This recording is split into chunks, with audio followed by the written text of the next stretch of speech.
Yeah, my name is Kevin Ntabo. I'm 35 years old. I was born and raised in Kisii area, specifically a place called Ntabo village, Gesabakwa sublocation. I'm the 14th child of the late Mama Trufena Kemuma, and I went to school in the nearby local primary school. Because of the nature of the locality, people perceived it as low class. But because of the hard work, we beat the odds of middle class, and we went to an average school, which is high school. And then we did exemplary, and I went to college to study accounting. Then I did bachelor's in accounting, did very well. Flying colors from Kisii University. Hard work is the only key that can equalize you on a high table. My father, even now, is 94 years old, but he only knows two things. It's either you have an A or a B. The rest doesn't matter to him. So through that discipline, we didn't sway away from the norms of our culture. We worked so hard. We supported each other. We supported our parents through peace and famine. Our parents had a small, relatively small farm, but it was well enough to cater for our needs. Imagining raising 14 children, going to a grocery shop, buying food for 14 children. How much will you spend on that in one sitting? Assuming that you want to give them 3 meals. That's breakfast, lunch, and dinner. So my mom figured it out. She had all the resources that she needed. She had the land, she had the labor. And who is the labor? Herself, my father, and the 14 siblings. So every time we prepared the farms for planting to have all those nutritious foods that we can be able to consume in every day. I remember very well, this is funny. When I used to go to primary school, we used to,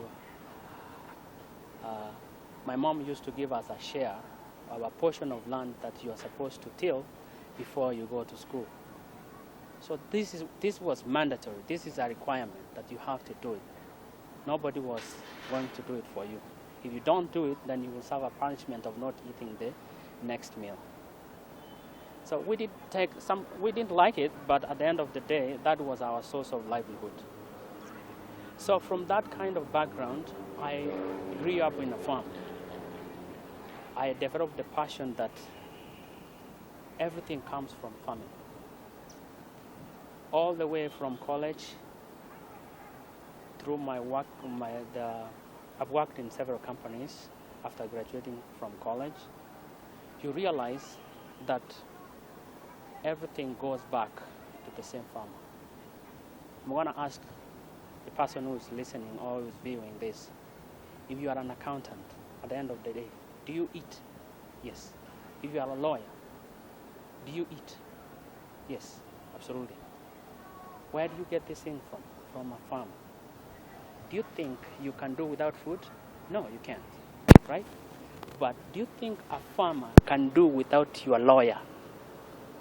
Do you think a farmer can do without a journalist? Yes, of course. Because I will go grow my plants, grow my food, eat at the end of the day. I don't know what's going on outside there, and I'm content. So it's a cycle. It's a cycle that goes back to the same important person that people despise outside there, who is a farmer. And irrespective of that, I was able to move outside this country and go outside to study further because I found that I needed more challenge. I went to LSE, London School of Economics and Political Science. I studied there for 1 year. And I found that the same thing that we were doing with my mother is the same things that they are doing outside there. The only difference is that they are more mechanized. They're using modern tools, making life easier and making life faster. But the same principle goes back to the same things that we were taught by my mom. I wanted to do it over there, but I had limited time. I came back to Kenya, then I moved to USA. I went there and then I figured it out that groceries are the most expensive things that consume most of the incomes that people earn in America. People think that you go to America, you harvest money from trees. No. The money is there, yes, when you convert it to Kenyan currency. But at the same time, the bills take it. Like you earn more from this side and then they take it from the other side. So I wanted to find a way that I can cut these costs. And the cost that I wanted to cut is the groceries. The things that I can grow using my own hands and don't go to the supermarkets to spend over there. My mom succumbed due to diabetes and its complications, related complications. We spent a lot of time trying to have her eat nutritious foods that can lower our blood sugar levels. And these are the things that I wanted to grow so that when she comes to US, she can have them so that we don't have to go to hospital all the time to manage her situation. So she was coming on 2nd of October. But because of God's nature, she couldn't make it. So I decided to do farming in America because I believe like healthy living comes from growing healthy food. I am passionate about the question of why. Why do I do farming? I do farming because it's me who wants to eat healthy. When I joined this organization, they gave us free land. They gave us the starting point where we start from. And the first year was a little bit challenging because of the soil nature. It's different from the one in Kenya. And getting the food crops that we grow in Kenya was a little bit hectic because of the crossover from one country to the other. But we managed, and over there, as you can see from the foundation that we are studying, there are several pictures that are there. We managed to get all those indigenous crops. So it's home far away from home. And then this foundation that I'm starting, it is something that came up before my mom passed on. I wanted to give back to the society. I want to give back to people. Like my mother could have done it better if she was a little bit more educated and informed. But through her vision, which is going to pass through me, I'm going to sensitize people, help them know that they can control the lifestyle diseases by eating healthy. Not only eating healthy, but reducing the cost of buying these things at the market and using the available resources that they have. What are the available resources they have? If you look locally there, each and every person, either they have a small piece of land allocated either by inheriting it or buying it. So how can you utilize that small land before you think of having big land? So before you think of having a large estate or a large acreage of things that you want to grow, start small. Start with the small things that you have. Subdivide it into small portions and look at those things that you consume daily. You can have them at home. All right? And then you have all the resources. The first resources that you have, anybody, unless you are disabled, is you. The first resource is you, your labor. So the determination that you have, the spirit, the will that you want to do it is you. And the first consumer is you. Don't think of going to sell before you consume yourself. Don't think of hiring labor before you utilize yourself. That you can spare a few hours, go to the farm, go to your small garden, plant all those things that you buy them daily on daily basis at the market, and at the end of the day you see them grow. One thing I'll tell you is that farming needs patience. Farming needs a patient person. If you are not patient, then you will not fit in there. Because you plant something that lasts for 6 years. You wait for it to grow. You don't see it grow, but it's growing. So you're going to have to be patient. Patient with everybody. Patient with the weather. Patient with any circumstance that may arise. What is the name of the foundation? The foundation, well, the foundation, I decided to name it Ntabo Foundation, which takes after the name of the surname of my mother. And I'm inviting partners. Whoever will receive this poster should come, we partner so that we can help people, educate people, and support financially the people who are struggling. I grow all the indigenous crops that you all know of. Namely?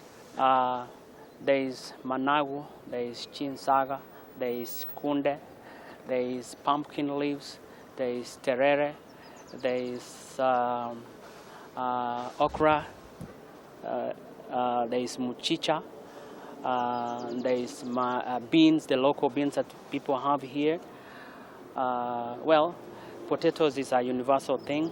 There is also sukuma wiki kales.